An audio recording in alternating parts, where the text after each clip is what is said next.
Hello and welcome back to the channel guys. ये video मैं तीसरी बार शूट कर रही हूँ। पता नहीं क्या हो जाता है, कभी कुछ ख़राब कभी कुछ ख़राब। लास्ट वीडियो मैंने पॉइंटर्स के ऊपर डाली थी, जिसको ज़्यादा कुछ प्यार नहीं मिला था, तो मैंने वीडियो डालनी बंद कर दी थी। बट अभी मैंने दोबारा स्टार्ट करी है। तो जो बच्चे नहीं आए हैं, जो आपके फ्रेशर बच्चे हैं, उनके लिए ये खासकर वीडियो है कि पूरा रोड मैप बीसीए को लेके कि आप कैसे अपनी बीसीए जर्नी को अच्छे से कर सकते हो। मैं एक थर्ड ईयर स्टूडेंट हूँ, तो मुझे इतना तो पता चल गया है कि एग्ज़ाम को कैसे लिखा जाता है और कैसे आप चीज़ों को एनालाइज करके फोरकास्ट कर सकते हो कि पेपर में आगे क्या आएगा। ठीक है, तो चलिए स्टार्ट करते हैं अपने पूरे इस वीडियो को और सीखते हैं कि आप बीसीए के अंदर कैसे एक अच्छा अमाउंट ऑफ मार्क्स गेन कर सकते हो। पहला आता है कि आप क्या करो, सिलेबस को अंडरस्टैंड करो कि आपका सिलेबस कैसा है। ठीक है, क्या आपके उसमें सब्जेक्ट कितने हैं, यूट्यूब पे उन सब्जेक्ट से रिलेटेड कितनी वीडियोस डली हुई हैं और कौन कौन सी चीज़ें, कौन कौन सी वीडियोस मेरे सब्जेक्ट से रिलेटेबल है। ठीक है, क्योंकि यूट्यूब पे अंधाधुन सिलेबस पढ़ाया गया है, बहुत सारी अनलिमिटेड सारी चीज़ें पढ़ाई गई हैं। तो आपको ना फ़िल्टर लगाना है, उसमें आपको फ़िल्टर लगा के ये देखना है कि आपको क्या क्या चीज़ें आपके अंदर रिलेटेबल है। ठीक है, जैसे कि आप थ्योरेटिकल सब्जेक्ट पढ़ते हो, तो आप देखो कि आप में कौन कौन से मॉडल पढ़ाए गए हैं, आपके सब्जेक्ट में, आपके सिलेबस में कौन कौन से मॉडल हैं। क्योंकि यूनिवर्सिटी वाइज जो आपका सिलेबस होता है वो मॉडिफाइड होता है, सबका अलग अलग सिलेबस होता है। ठीक है, इसीलिए आपको वो चीज़ें ध्यान रखनी है। आपको कुछ भी गलत उल्टा सीधा नहीं पढ़ना है, अपने सिलेबस के अकॉर्डिंग पढ़ना है। फिर है, आप अगर कोई बच्चा बहुत ज़्यादा जेन्युइनली पढ़ना चाहता है बीसीए को, तो वो एक अपना स्टडी प्लान बना ले। क्योंकि मैंने कई बच्चे ऐसे भी देखे हैं जो एक रात पहले पढ़ते हैं और 70% मार लेते हैं, और कई बच्चे ऐसे देखे हैं जो बहुत अच्छी तरीके से जिनकी ग्रोथ होती है, लेकिन उनकी जो परसेंटेज है वो कम आती है। ठीक है, तो सबसे पहले आप क्या बना लो, अपना एक स्टडी प्लान बना लो। अगर आप चाहते हो कि मैं स्टडी प्लान की अलग से वीडियो बनाऊं, तो प्लीज़ आप मुझे कमेंट सेक्शन में लिख देना, मैं उसकी अलग से एक सेपरेट वीडियो बना दूंगी।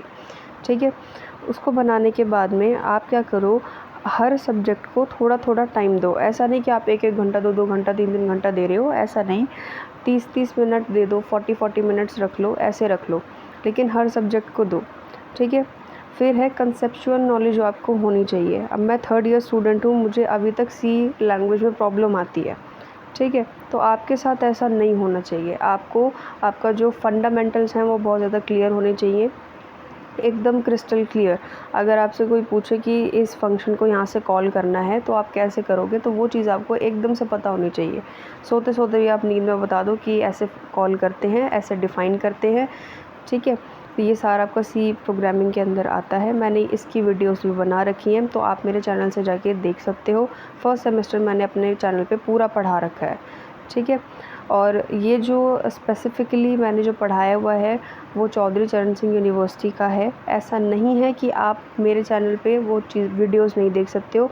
AKTU जितनी भी यूनिवर्सिटीज़ हैं, उनका जो 80% सिलेबस होता है वो सब सेम होता है। ठीक है, तो आप क्या कर सकते हो, और क्या करना है, मेमोराइजेशन करना है। अब आप नोट्स वगैरह बनाते हो, तो ऐसा नहीं है कि आप केवल लिखते लिखते रहो, उसको याद ना करो, उसको मेमोराइज़ भी करना है। ठीक है, और सबसे ज़्यादा मेन चीज़ होती है कोडिंग की प्रैक्टिस करने की। ठीक है, और मैं ये आपको बहुत बहुत बहुत इस पे तो ट्रिपल स्टार लगा लो, इस पे आप पे बहुत ज़्यादा फोकस करना है कोडिंग पर। चाहे आप 10 मिनट कोडिंग करो, 20 मिनट, 30 मिनट, 40 मिनट करो, लेकिन डेली करनी है। ठीक है, हाँ, आप 1-2 दिन, 3 दिन, 4 दिन रेस्ट ले सकते हो, कोई प्रॉब्लम नहीं है। बट ऐसा नहीं होना चाहिए कि आपने आज कोडिंग करी और 10-20 दिन हो गए हैं और दोबारा आप वही सेम प्रोग्राम बनाने चलते हो तो आपको कुछ भी नहीं आता। ऐसा नहीं होना चाहिए। कोई भी IDE में आप बना सकते हो। मैं खासकर VS कोड को यूज़ करती हूँ। मेरे जो स्कूल वाले वो देव C++ वगैरह यूज़ करते हैं, कॉलेज वाले। तो आप लोग कोई भी IDE पकड़ लो जो आपको इजी लगे। मैं आपको सजेस्ट करूँगी, रिकमेंड करूँ कि आप VS कोड पे ही जाओ, क्योंकि उसमें एक AI वर्जन भी लॉन्च हो चुका है। तो आपको क्या करना पड़ेगा, केवल एक टेम्पलेट फिल कर लो और आपको पूरा कोड वैसे ही मिल जाएगा। आप चैट जीपीटी की भी हेल्प ले सकते हो। अगर आप नए कोडिंग के अंदर हो, आपको कुछ भी समझ में नहीं आता है, तो आप चैट जीपीटी की भी हेल्प ले सकते हो। ठीक है, उसके बाद क्या करना है, अगर आपको 80+ 90+ स्कोर करना है तो आप अपने प्रीवियस 5 ईयर क्वेश्चंस को अच्छे से रट लो, क्योंकि 95% जो आपका पेपर बन के आता है वो प्रीवियस ईयर क्वेश्चन में से ही आता है। ठीक है, तो बीसीए इतना टफ़ नहीं है। बीसीए के एग्ज़ाम्स में अच्छे नंबर लाना कोई बड़ी बात नहीं है, आप लेके आ सकते हो। ठीक है, बस आपको करना क्या है कि प्रीवियस ईयर क्वेश्चंस को पूरा मतलब घोट के पी जाना है, ऐसा करना है। डेली उसको सॉल्व करो। और ऐसा भी नहीं है कि आपको बहुत डीप नॉलेज होनी चाहिए। जो बच्चा लेना चाहता है डीप नॉलेज वो वेल एंड गुड है, बट जो पेपर पास करना चाहता है उसके लिए कंसेप्ट क्लियर होना ज़रूरी है। फंडामेंटल बेसिक्स आपको आने चाहिए हर सब्जेक्ट में, वो आपके क्लियर होने चाहिए, तो आपके आराम से 70-80% आ जाएंगे। ठीक है, और रही बात नॉन मैथमेटिकल वाले बंदों की, तो वो मैं भी नॉन मैथ से ही हूँ। मैंने ह्यूमैनिटी से ही अपना 12th पास करी थी। सो मेरे लिए भी बहुत ज़्यादा हार्ड था, क्योंकि बीसीए में जो आपके सिलेबस होते हैं वो 50% मैथ्स होता है, 50% कंप्यूटर का सिलेबस होता है। तो आप लोगों को अगर मैथ्स में प्रॉब्लम होती है तो आप यूट्यूब की हेल्प ले सकते हो। और अगर और भी यूट्यूब से बात नहीं बन रही है तो चैट जीपीटी या फिर व्हाट्सएप पे भी जो वेदांतु वाले हैं उनकी वीडियोस वगैरह देख सकते हो, उसमें बहुत ज़्यादा आपको हेल्प मिल जाएगी। बट जो इंजीनियरिंग मैथमेटिक्स होगी वो केवल आप अपने यूट्यूब चैनल से ही करना, बाकी और किसी वेबसाइट पर मत जाना, उस पर कई बार गलत दिखा देते हैं। ठीक है, तो और अगर आपको वीडियो चाहिए कि एक एग्ज़ाम पेपर यूनिवर्सिटी का कैसे लिखा जाए कि आपका 80+ आ जाए, तो उसके लिए भी मैं आपको बता दूंगी अभी इस वीडियो में, क्योंकि मेरे 3rd सेमेस्टर में 83-85% आए थे, तो वो चीज़ मैं आपके साथ भी शेयर करना चाहती हूँ। ठीक है, तो सबसे पहली बात होती है जब आप कोई क्वेश्चन पेपर वगैरह राइट करोगे फर्स्ट सेमेस्टर का स्पेसिफ़िकली, तो आपको क्या करना है, हाइलाइटर का यूज़ कर लेना, क्योंकि एक मिथ बना रखा है। देखो, there is a slight difference between when you writing a board exam and when you writing the university exams. वो क्या है कि आप अगर यूनिवर्सिटी का एग्ज़ाम लिखते हो तो आप हाइलाइटर का यूज़ कर सकते हो, but when you are writing the 12th board exam उसके अंदर आप हाइलाइटर का यूज़ नहीं कर सकते हो। वो साफ कह देते हैं प्रोहिबिटेड होता है, नहीं कर सकते हो। ठीक है, और कोई भी आप स्टिकी नोट्स वगैरह नहीं चिपका सकते हो, ना यूनिवर्सिटी एग्ज़ाम में ना ही उसमें बोर्ड एग्ज़ाम में। तो आपको करना क्या है, अच्छे से नोट्स बनाओ, नोट्स को थोरोली रिवाइज़ करके जाओ। जब आप एग्ज़ाम लिखना शुरू करोगे तो हमेशा सी सेक्शन से स्टार्ट करो, क्योंकि वो 15 नंबर का आता है और आपको 6-6 7-7 8-8 शीटें भरनी होती है, तो हमेशा उधर से ही स्टार्ट करो। ठीक है, 3 क्वेश्चन करने होते हैं 15-15 नंबर के, तो बहुत ज़्यादा भारी पड़ जाते हैं, आई नो। उसके बाद सेक्शन बी आता है, उसमें आपको 2 क्वेश्चन करने होते हैं 7.5 नंबर के, और फिर 5 क्वेश्चन आपके 2-2 नंबर के, 3-3 नंबर के सॉरी, और पूरा आपका 75 नंबर का पेपर बन के आता है। तो सबसे पहले सी सेक्शन करना है। सी सेक्शन के अंदर अगर आप प्रोग्रामिंग का पेपर कर रहे हो तो आपको हर थ्योरी के बाद में एग्जाम्पल के रूप में एक लाइन ऑफ कोड लिखना है। जैसे आपसे पूछा है कि ऑपरेटर्स क्या होते हैं, तो आपने ऑपरेटर्स को पहले तो आपने डायग्राम बनाया, सबसे पहले आपने डेफिनेशन लिखा, उसका कोर कंसेप्ट लिखा, उसके बाद डायग्राम बनाया। डायग्राम बनाने के बाद में आपने क्या करा है, उसका एक लाइन ऑफ कोड लिख दिया कि अरिथमेटिक ऑपरेटर का कोड लिख दिया, उसके बाद असाइनमेंट ऑपरेटर का कोड लिख दिया, 2-3 लाइन ऑफ कोड आपने लिख दिए। उसी को आप क्या बोलोगे, एक प्रॉपर रिप्रेजेंटेशन ऑफ आंसर। ठीक है, ऐसे आप अपना जो है कोडिंग का पेपर कर सकते हो। देखो, मैं आपको सारी चीज़ हेल्प करने के लिए रेडी हूँ, सारी चीज़ बताने के लिए भी रेडी हूँ, बट मेरे को इस चैनल पे बिल्कुल भी रिस्पांस नहीं मिलता, इसीलिए मैं बीच बीच में बंद कर देती हूँ। अगर आपको कोई भी दिक्कत होती है, कोई परेशानी होती है, तो आप मेरे से बिल्कुल खुलकर पूछ सकते हो, क्योंकि जो बीसीए का एग्ज़ाम होता है उसमें कई चीज़ें आपको गाइड नहीं करी जाती है। हमें भी नहीं कही गई थी जब हम फर्स्ट ईयर में थे, हमको भी किसी ने कुछ नहीं बताया था। ये मैंने खुद से चीज़ें सीखनी शुरू करी है, खुद से ट्राई करा है, क्योंकि मैं खुद डर गई थी 3rd सेमेस्टर में जब मैंने हाइलाइटर का यूज़ करा था, कहीं मेरे मार्क्स ना कट जाए, कहीं बैक ना आ जाए, बट ऐसा कुछ नहीं हुआ था। और सबसे पहली बार ऐसा हुआ था कि मेरे 83% आए थे। हाइलाइटर का यूज़ करके ही, नहीं तो बाकी के 2 सेमेस्टर मैंने इतनी पढ़ाई करी थी, 6-6 घंटे पढ़ा था और फिर भी मेरे मतलब 77 और 78% पे ही मैं आके रुक गई थी, मेरा 80 क्रॉस ही नहीं हुआ था। ठीक है, तो ये बहुत ज़्यादा मैटर करता है।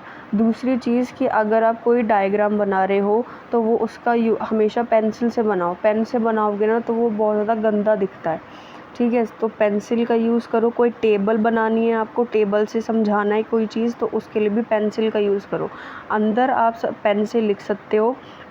और दूसरी बात, अगर आप कोई भी पेन यूज़ कर रहे हो ना तो हमेशा बॉल पेन के लिए जाओ, क्योंकि जेल पेन में क्या होता है, कई कई बार राइटिंग जल्दी जल्दी में इतनी गंदी हो जाती है, कुछ भी समझ में नहीं आता।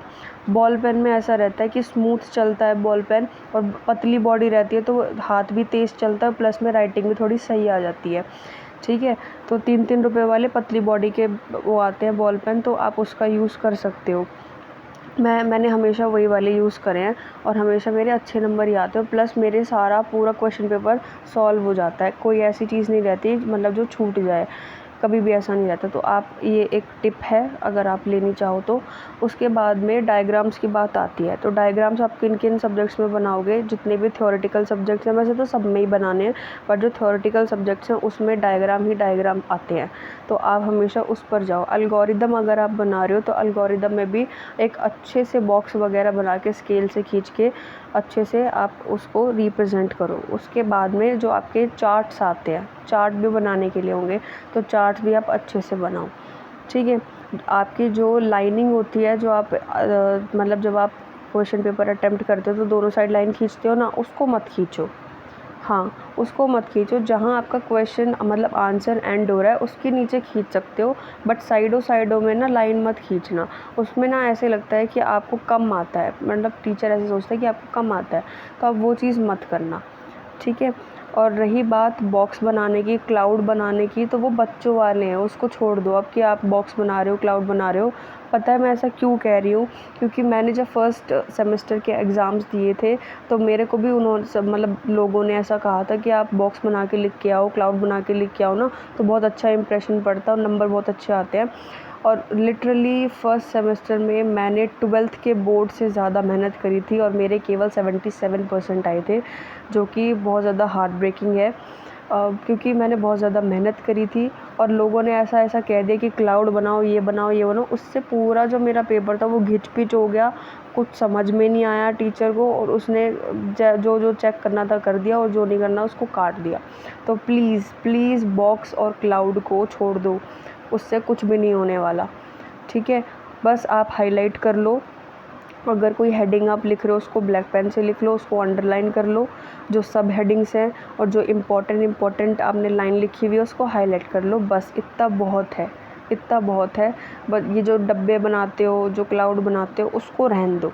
अगर डब्बे बनाने भी है ना तो ऐसा बनाओ कि मतलब पूरे एक पेज में केवल 2 डब्बे हैं या 3 डब्बे हैं, उससे ज़्यादा तो होने ही नहीं चाहिए, नहीं तो पूरा जो आपका क्वेश्चन पेपर का दिखने वाला चीज़ है ना वो दिखती नहीं है और बस ऐसे खिचपिच रहती है।